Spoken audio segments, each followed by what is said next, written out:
नमस्कार। झारखंड में झारखंड मुक्ति मोर्चा, कांग्रेस, राष्ट्रीय जनता दल और सीपीआई एमएल के गठबंधन यानी इंडिया गठबंधन को जबरदस्त सफलता मिली।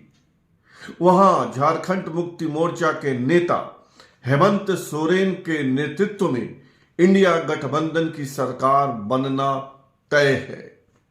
ऐसा चमत्कार कैसे हुआ?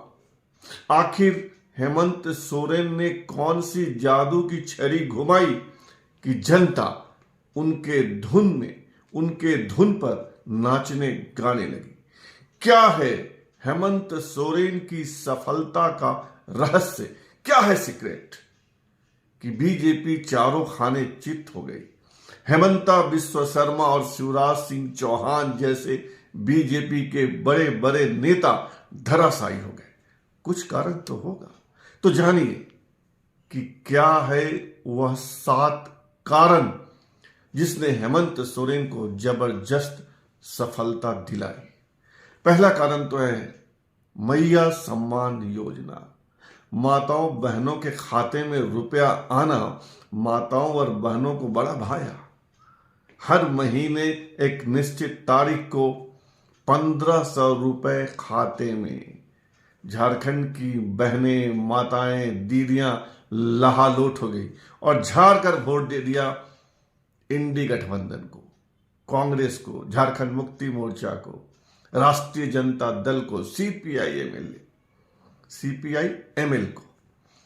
और यही कारण है कि इंडी गठबंधन जबरदस्त तरीके से सत्ता में वापसी कर रहा है।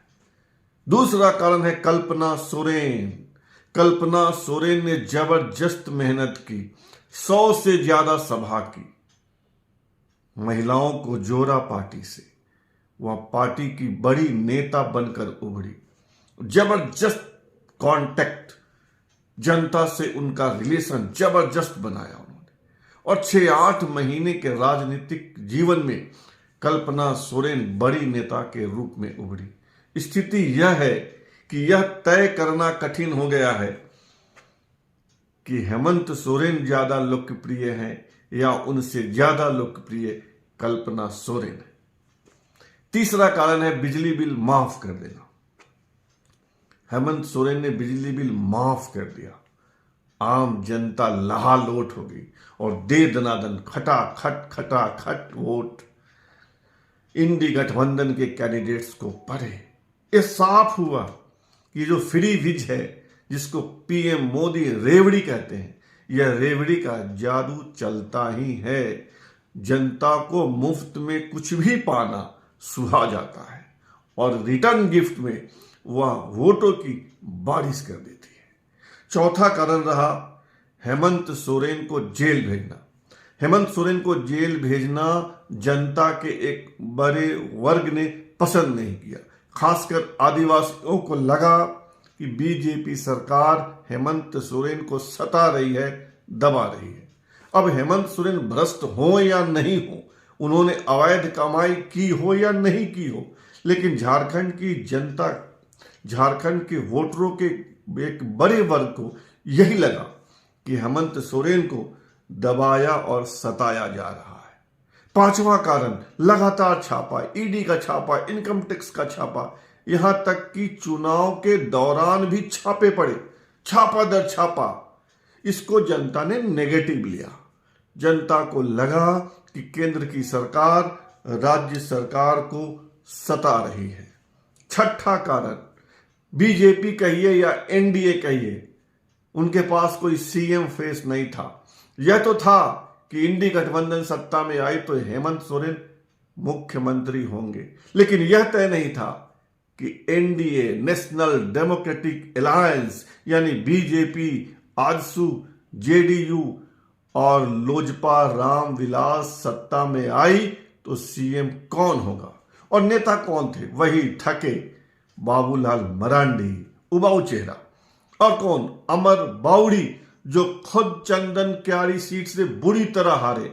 विपक्ष का नेता और इतनी बुरी हार, 30,000 ज्यादा वोटों से अमर बाउड़ी हार गए।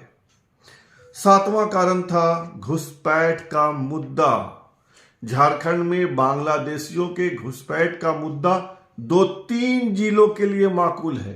पाकुड़ के लिए माकूल है, जामताड़ा के लिए माकूल है, साहिबगंज के लिए माकूल है, लेकिन इस 3 जिले की समस्या को पूरे राज्य पर थोपा गया और यह मुद्दा राज्यव्यापी नहीं बन पाया, इसलिए भी जनता नाराज हुई। साफ, जिला का जिला साफ, एनडीए को 1 सीट नहीं। और 8वां कारण है और महत्वपूर्ण कारण है दल बदलुओं को नकार देना। जो लोग दल बदलकर बीजेपी में आए उसमें से अधिकतर हार गए। कमलेश सिंह हार गए, जो अजीत पवार, एनसीपी अजीत पवार पार्टी से बीजेपी में आए थे। सीता सोरेन हार गई, जो झारखंड मुक्ति मोर्चा से बीजेपी में आई थी। लोबिन हेम्ब्रम हार गए, जो झारखंड मुक्ति मोर्चा से बीजेपी में आए थे। और भी कई नेता हैं दल बदलू, कांग्रेस से, जेएमएम से, दूसरी पार्टियों से बीजेपी में आने वाले सबके सब हार गए। तो यही 8 कारण है जो हेमंत सोरेन की जीत का आधार बने और बीजेपी के हार का बड़ा कारण। फिलहाल इतना ही और आपसे आग्रह है कि आप इस चैनल को सब्सक्राइब कीजिए, ज्वाइन कीजिए, लाइक, शेयर और कमेंट कीजिए। शुभ रात्रि, सब्बा खैर।